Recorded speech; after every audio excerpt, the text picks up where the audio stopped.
আর একটুখানি কি বটে ওগুলো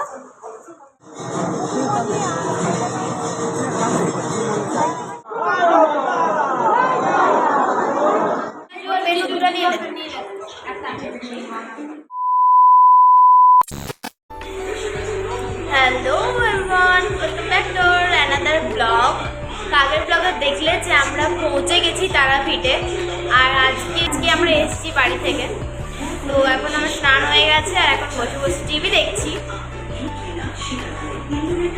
এরপর যাবো মন্দিরে, রেডি হব, তারপরে মন্দিরে যাব, পুজো করাবো। তো তোমাদেরকে তো দেখাবো অবশ্যই, আমি যেটুকু দেখবো। তো চলো পুরো ব্লগটা দেখতে থাকো। চলুন বেরিয়ে পড়েছি এরপর মন্দিরের উদ্দেশ্যে। এই যে স্কুলের পাশে দেওয়ালটাতে এত সুন্দর বামদেবের প্রতিচ্ছবি আঁকা, সে কি করতো, কখন সে শ্মশানে আসতো, কখন সে মন্দিরে আসতো।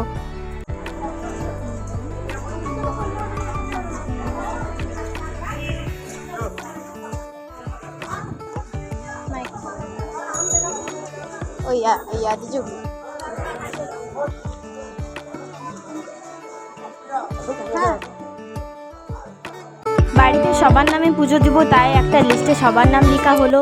আর এখান থেকে পুজো নিয়ে আমরা মন্দিরের দিকে রওনা হলাম।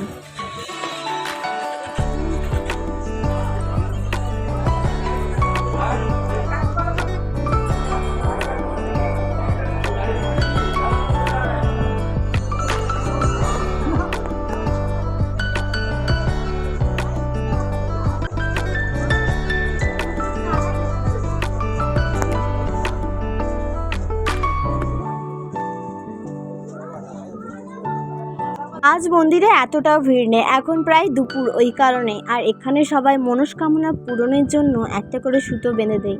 মনস্কামনা পূরণ হলেই সেই সুতোটা নিজের থেকে খুলে পড়ে যায়, সেই সুতোটা এই পুকুরে ভাসিয়ে দেয়। এরপর আমরা লাইনে দাঁড়িয়ে পড়লাম। আর আজকে অত বেশি ভিড় নেই, তাই ভাবলাম চলো আস্তে আস্তে লাইনে আমরা পৌঁছে যাই মায়ের কাছে।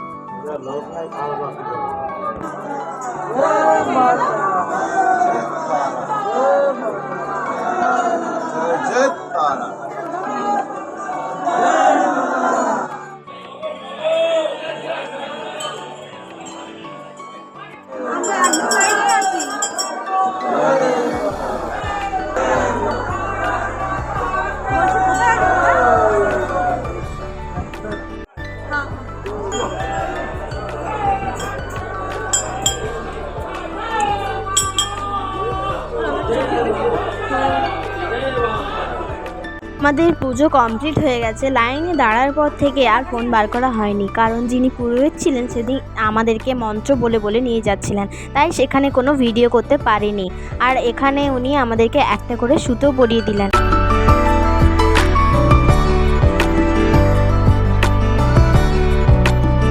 কালী মন্দিরের পাশেও রয়েছে অনেকগুলো শিব মন্দির। তো এইখানে দেখছি একটা গরু মাতা বাইরে বসে রয়েছে। তো আমি ওখানে দাঁড়িয়ে প্রণাম করার সময় ঠিক লক্ষ্য করলাম অনেকেই আসছে, গরু মাতার কানে কিছু বলছে, তারপরে চলে যাচ্ছে।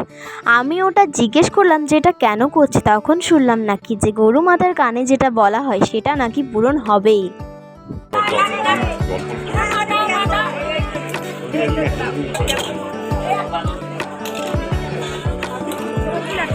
তুলছি ছবি তুলছি, তো এটার সাথে ছবি তোলা।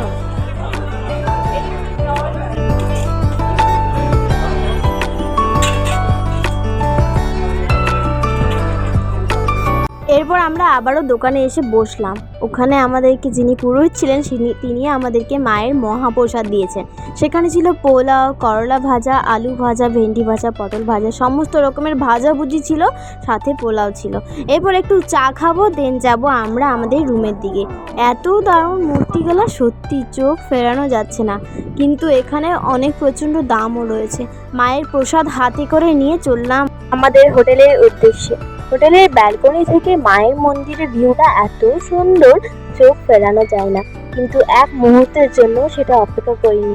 যখনই বাইরে বেরোচ্ছি বা একটু ফাঁকা সময় বসে আছি, তখন একটু করে এখানে এসে দাঁড়িয়ে পড়লাম। সব ওখান থেকে দেখা যাচ্ছে যে কত লাইন হচ্ছে, ভিড় হচ্ছে, কে কি পুজো করছে, জয় মা করে এত জোরে জোরে চিৎকার করছে, একদম পুরো গায়ে কাটা হয়ে উঠছে। এরপর আমরা একটু রুমে ফ্রেশ হলাম, মুখ হাত পা ধোয়ার পর আবার রেডি হয়ে বেরিয়ে পড়লাম। এখন যাব আমরা রামপ্রসাদের বাড়ি।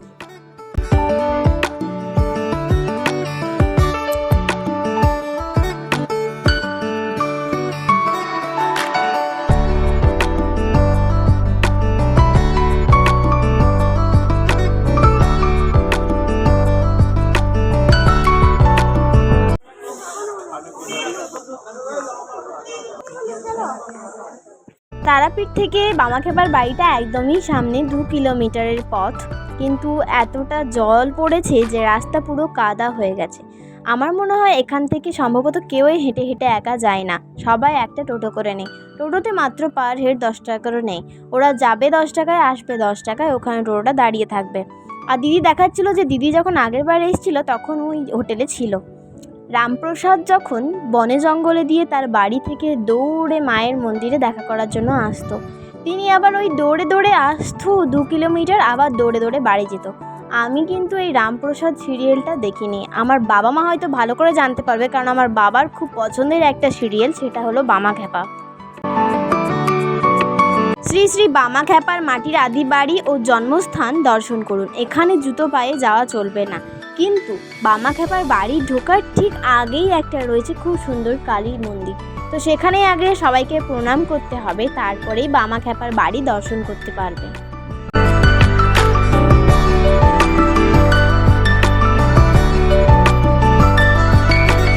ঠিক জুতোটা খুলেই আমি আমার ভিডিও অন করে যাচ্ছিলাম।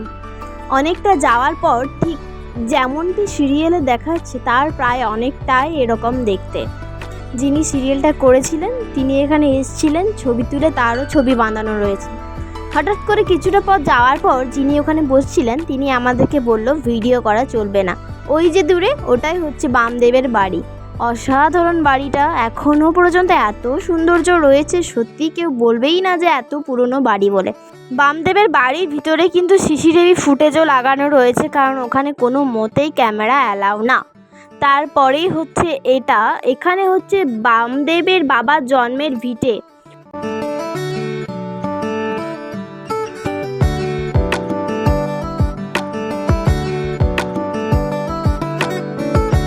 এই যে এই মন্দিরটা দেখতে পাচ্ছ, এই মন্দিরেই বামদেব তার কালু ভৈরবকে এখানে সমাধি দিয়েছিলেন সবাই বলে, তাই আমিও শুনলাম।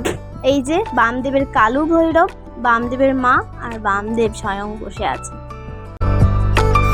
আরও অনেক কিছু দেখেছিলাম বামদেবের, কিন্তু আমি যেহেতু নামগুলো ভুলে গেছি আর আমি যেহেতু সিরিয়ালটার সাথে অ্যাটাচ ছিলাম না, বাবা মা হয়তো ভালো করে জানতো, বা তোমরা যারা যারা সিরিয়ালটা দেখো তারা একবার এখানে এসো, সত্যি মনটা শান্তি হয়ে যাবে।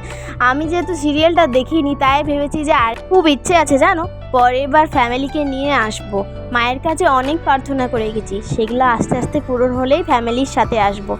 তারপরে আমরা এখানে খেয়ে নিলাম ফুচকা, আর যেহেতু এখন সন্ধে হয়ে গেছে, আমরা অনেক বেলাতে খেয়েছিলাম রুটি, তো ওই কারণে কিছু খাবার নিয়ে নিয়েছি।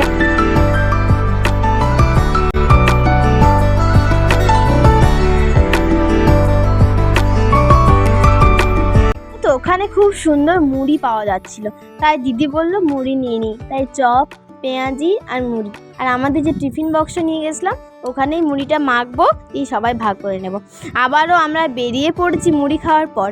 এরপর যাব শ্মশানে।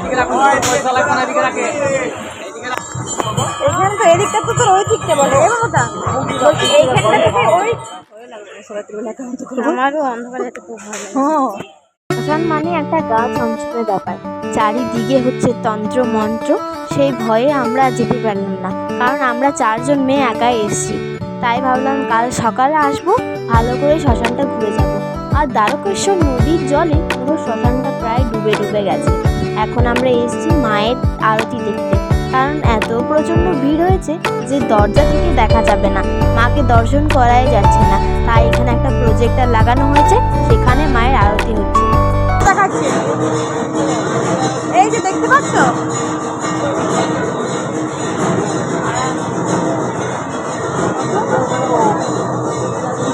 দেখতে পাচ্ছ